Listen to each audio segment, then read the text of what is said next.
Hello, everybody. Welcome to Lunchtime Detroit Lions Talk, brought to you by the Detroit Lions on the Prowl. On the menu for today, are the Detroit Lions going to be buyers or sellers at the deadline? We'll tell you what we think. 5 players who could be dealt at the trade deadline and a few that we could be trading for. All that. The question of the day, cooking with the coaches. We reviewed Darrell Bevell's presser from yesterday. Also, we got a shout out to our new admin at Detroit Lions on the Prowl Facebook group, Mickey Morissette. So thank you for doing that for us. Caught something for me, and I just messaged her and said, hey, you want to be an admin? She's like, yeah. I'm like, she's really good at what she does, so we really appreciate you. Now, I'm going to bring in the main man, the man of the hour, the man of steel, Kurt Steele. Hey, what up, though? Hey, people, do us a favor. Please watch our videos all the way to the end. That way, it helps our algorithm and it helps Lions fans like yourself receive more quality content from us right here on Detroit Lions on the Prowl. And as always, hit the subscribe button, hit the like button, give us some comments, hit the notification bell so you know when you're getting fresh content from us right here at Detroit Lions on the Prowl. Hey, it's time to start the show right now. Right now.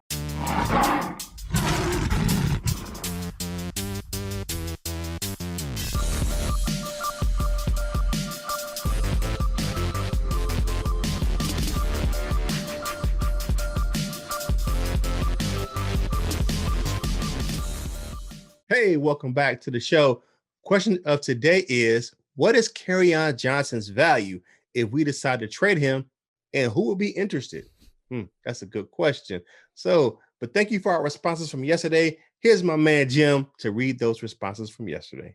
Here's some responses from yesterday. Detroit Drew, a member of the DSA, as we both are, the Detroit Sports Alliance. I just wanted to shout us out and get us out there because we don't do that as much as we should probably on the show. Great show last night. Kurt was hosting. What an amazing show. That was much fun last night. It was. You have to check out the Detroit Sports Alliance roundtables on Tuesdays and Thursdays, 8 o'clock. And we have a pregame and postgame show on Sundays. You need to check those out too. Detroit Drew says he is not safe at all, in my opinion. He's referring to Matt Patricia. You think that too?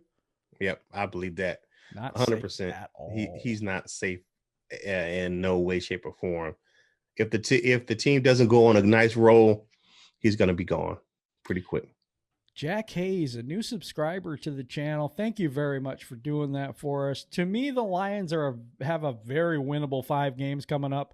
I think owners and GMs will be looking at how the team fares over the next 5 weeks, and we'll make a decision based on those results.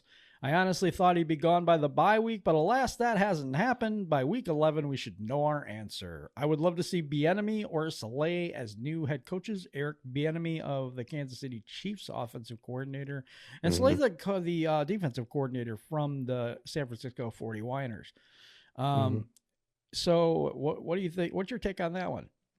Yeah, I mean, I feel it. I know we had some insider information on Saleh. With someone we know in our DSA knows, met his nephew and said he wouldn't take the job if offered it. I hope that's not true. I hope that's not true as well. But yeah, it probably is, given it probably be 100% true. But why would you leave sunny California to come back to Dakota, Michigan? I don't know. But and leave that organization to come to this one. But for a head coaching opportunity, I mean, it's possible, but we'll see. We'll see. But I like to take big shout out to Jack, man. We appreciate you, brother. Thank you, man. A Luke G's field review. Luke G is amazing, and if you have not checked out his videos, you have to. The Jared Davis video was amazing, so you have to check that out. He really goes in depth on his stuff. So that's Luke G's field review. Please make sure you subscribe to his channel. I love the Tavai pick for starving. I would say on offense, Swift was eating, TJ was starving. It's TJ Hawkinson. On defense, I think Penasini and Jared Davis was eating, and Tavai and Aquara were starving. Yeah. I like that for who's eating, who's starving yesterday. Yeah, but I would say with the one Aquara went off with an injury, but the other one recovered the strip sack fumble. He pounced on that ball, so Well, He we'll could be see. that like Okuda type of on both sides of that eating and starving. You know what? There's a few of those, like Okuda that was, I Yeah. think, too. All right, the general view who rocks with us all the time. Thank you for doing that. Thank you for being a person that's very consistent in our chats, shows Mm-hmm. up in the round tables. Really appreciate you. Okuda only gave up 57 yards. And this was kind of in a response to us who said Okuda could be eaten or starving. Mm-hmm. And we said his defensive play was not that great. Mm-hmm. I would say Okuda had he had people dropping passes on him, so Mm-hmm. it could have been a lot more than 57 yards. He was beat quite a few more times than that. That's all I got on that. Yeah, I would say this. Do I like Okuda? Yes. Well, 57 yards, and I'm pulling up the total yards that the from the box score on Sunday, and Minshew had 240. I mean, that's a quarter of the yards went through one defensive back. That's not So bad. yeah, that's not great. But it's still not terrible when you. It's still not terrible, but but it's still not great either. Right. Yeah, but hey, big shout out to General Review. Hey, we appreciate you, man, and happy belated birthday to your baby girl. You know, we talked about that a couple weeks ago Yes, the DSA roundtable talk. So, but hey, I get you, man. 57 yards, quarter of the yards to one guy. Yeah. So now let's get into cooking with the coaches. We're going to look at Darrell Bevell's presser and specifically his thoughts on the running back rotation and how he uses the running backs in our offense. Well, we go in with a plan, Justin, and then as the game goes along, you have to have a feel for the game, and so Adrian goes in with the first bit of carries, but everybody has kind of a specific roles or even specific plays. I'll even call the personnel with a guy's number on it and send that specific person in the game because that's a play that we want that individual to get. So that's kind of how we're handling it with the running back. So Adrian goes with Adrian gets the start. And then from there, we kind of have numbers all over the game plan for specific plays. And it could be, guys going in and out. Also, it could be, just, I guess, situational plays is probably the best way to describe it. Carry On's kind of our third down guy. He's our third down runner. He's our third down protection back. There's other situational parts of the game. And then as you're just watching it, you're trying to get a feel for how it's going. And Swift was really running the ball well. He got some nice blocks up front and was able to take advantage of them, particularly on the big long run, and then just kind of continue to ride it from there. Hey, welcome back. Some interesting thoughts on the running back rotation by offensive coordinator Darrell Bevell. It's an interesting take. I get what he's saying. I was kind of confused on some stuff. I think you have to go with the hot hand. If you got a guy that's hot, and that's what he did. Kerryon didn't play that much, but DeAndre Swift, when he got going, they fed him, gave him the hot hand, kind of mixed in Adrian Peterson when he could. I saw Adrian Peterson on the sideline quite a bit on Sunday, and it was for a good reason because DeAndre Swift was killing it. So, yeah, it's always a plan to have a rotation, but when you have a hot hand, you got to feed him. I totally agree. I was confused on this point.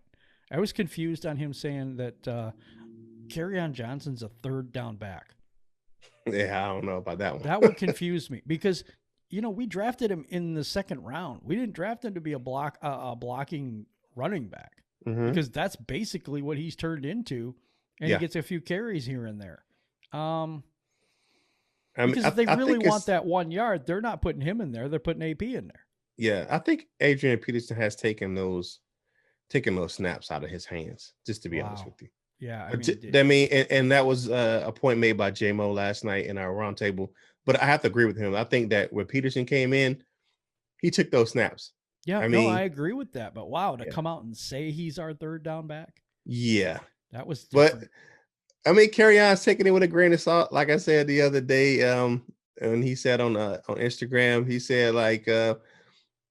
said when you don't turn in that much for a group project and still get an A. So Okay. He's still, he's, People are talking. Kenny Galladay's talking. I mean, we'll get into that. And yeah, wow, he is. It is kind of a mess. And to say, oh, Adrian Mhm. Peterson's still going to get the first carries and stuff. Thanks for letting the other team know. You know exactly Yeah, what we we're going to appreciate do. that. What the heck? I would never do that. Nah. I mean, but it could be a ploy though. You can do that to No, I don't think they're that smart. I really don't. I We'll hope see. they are, but we'll see. Me too. All right, so let's get into this main course. All right. So, will the Detroit Lions be buyers or sellers at the November 3rd trade deadline? So, here's a headline that came out recently that Steelers just lost linebacker Devin Bush to a season-ending knee injury this past weekend. Now, there has been some reports that the Steelers are definitely interested in Jared Davis, our underutilized elite PFF score linebacker who we drafted in the first round a few years ago. What do you think about the Steelers being a buyer for Jared Davis and we selling them off? I think we're looking to trade somebody. But here, let's go back to the question: will the Lions be buyers or sellers? Real quick. There's a couple interesting takes on this because there is a situation where they could be lame ducks. You know what I mean? Bob Quinn, does he go as business as usual? If he does, I could see this team being buyers if they get to the 3-3 point. It is their year that they have to make the playoffs.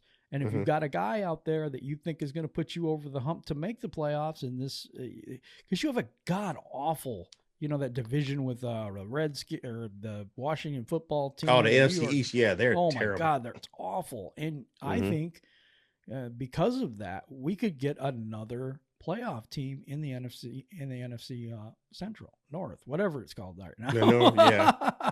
Old school NFC Central, the Norris division. The Norris division. There we go.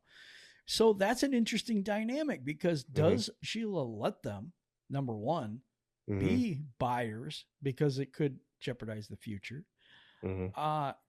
Is she going to allow them to be sellers? To get rid of a couple people that we're going to mention in a little bit, like a Jared Davis. This is such an interesting point to me because I think they're going to be buyers. I really do. If Sheila gives them the go ahead and they beat the Falcons, I totally believe they're going to be buyers at the deadline because, hey, they're 3-3. You're in the thick of it. I think that your job's on the line. I have to go get that guy. If that guy's out there, I have to go get him. We're going to discuss a couple people that's a possibility for. But what's your thoughts on that situation where I believe that they could be, if they can get into a playoff hunt, they will definitely be buyers. If they start to dip again and lose, I think they will be sellers. Yeah. The Steelers did lose Devin Bush, so they have interest. University of Michigan guy, go Blue. I hate to see that, man. Yeah, me too. Yeah. Me too. I hate to see injuries. Yeah, let's look at some of the other guys, and then we'll discuss it at the end. David Blough to Dallas. They tried to poach him off the practice squad. That's why he was on the active roster. Marvin Jones was a name that's being thrown out there a lot. He's on the last year of his deal. Could help wide receiver thirsty teams such as the Ravens, Patriots, if they were interested. Kenny Galladay, the regime has traded other players at the trade deadline to Golden Tate to get picks was a big one a couple of years ago. I already know I'm with you. I don't see that happening. But Galladay did send out that message saying, "Hey, that performance is going to cost you." I balled out 4 catches, 105 yards. Don't get it twisted. You owe me my money. And then Matthew Stafford to Dallas, and Dallas has been adamant saying they're not going to trade for a quarterback. They're going to ride with Andy Dalton. I don't think it'll happen either. $25 million guaranteed, big cap hit. I think Stafford stays put. And the honorable mention, we just talked about him a little bit ago, our big third down back, Kerryon Johnson. But what is he really worth? Who want? He's been often injured individual. His production has been down over the last couple of years. So Those are the guys. Yeah, he's kind of been relegated to third down back. I mean, yeah, and blocking. I don't know who wants him. Jared Davis is interesting because they finally started playing him right around now. My thought is that's a showcase move. I think they may trade him. Yeah, but I think if they're in the thick of it and he starts to be playing well, he possibly could stay. David Blough to Dallas makes a lot of sense. Marvin Jones has not played as well this year as I've seen him play before. Is there some decline there or what? Well, Bevel said in the end of his press conference, he said that he wants to get him the ball, but they kind of riding that hot hand and focusing on the run. So that's take some of the touches out of his hands. They want to get him the ball. He lauded Jones for his run blocking ability, and he's just going out there and giving it his all. I'm not sure he sold on moving on from Marvin Jones, but that may not be his call. Right. That's true. Kenny Galladay is a big deal to me because there's been a banter around the round table about this. Do you pay huge money to a wide receiver? It hasn't worked in the past for most teams. So I'm not sure you want to tie up your money there. I would like to tie my money up in the offensive and defensive lines and the linebackers. I really believe that's where we should invest and, change this team around into a run first and defensive team. Run the ball down people's throats and stop the run and the pass. I mean, that's what you got to do to win. Now, I will say this: if we can get and it doesn't look like we're going to be able to do that. If we can get a team-friendly deal for Galladay, which we probably could have got it earlier in the offseason if we decided to sign him, that would have been a good deal. But now, I don't see that now. I don't see it, especially with that tweet coming out. No, it's gonna cost you. That's gonna be a nice chunk of change that we're gonna have to pay Kenny Galladay to keep him in Honolulu blue and silver. All right, let's go to this. Buyers, are you okay? Here we go. If this is in fact a do or die situation for Quinn Tricia, do they stand pat knowing their season is on the line? Well, here's a couple players that the Detroit Lions could trade for. Stephon Gilmore out of New England. He's 30 years old, but he can still ball out. Desmond Trufant has been a disappointment. Yes. And our youth, we pick on Okudah, and we love Owarriye right now. But Owarriye is still only 24 years old, and Okudah is 21. So we have a very young outside guys. Corner. Bringing in a guy like Gilmore might help. Okudah, you might be able to let him sit a little more. They might be able to play a little bit of a different defense. It might shore up that secondary in one move. Yeah. I'm not sure. I'm not sure trading for a corner is a great idea, but Stephon Gilmore is a New Englander. Yeah. So, the only thing I have with that one, he just got a big contract. I know he just got. He did.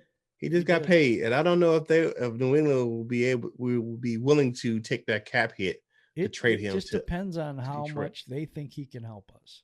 Yes, that's true. I think that New England will get rid of him. Think so? I mean, they do that. They do sign people and then kind of ship them out.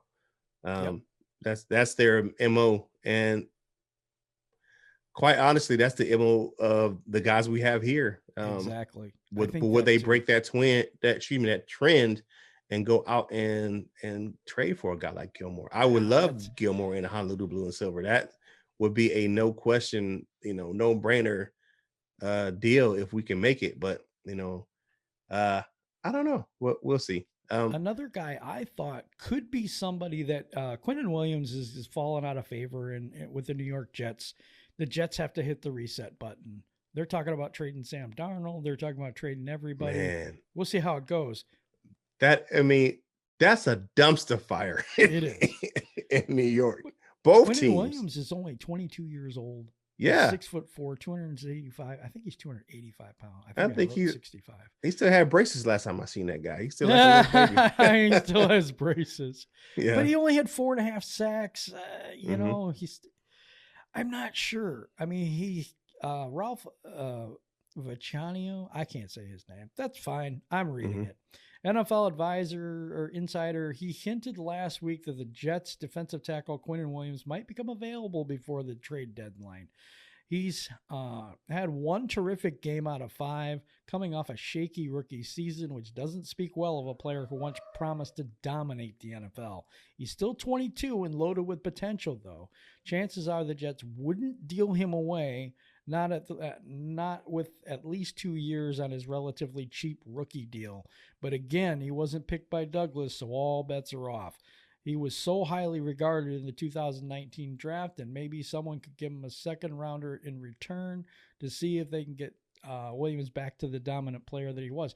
My thing is with this, he was a 3rd overall pick. Well, kind of like Okudah, and a disappointment in the Jets.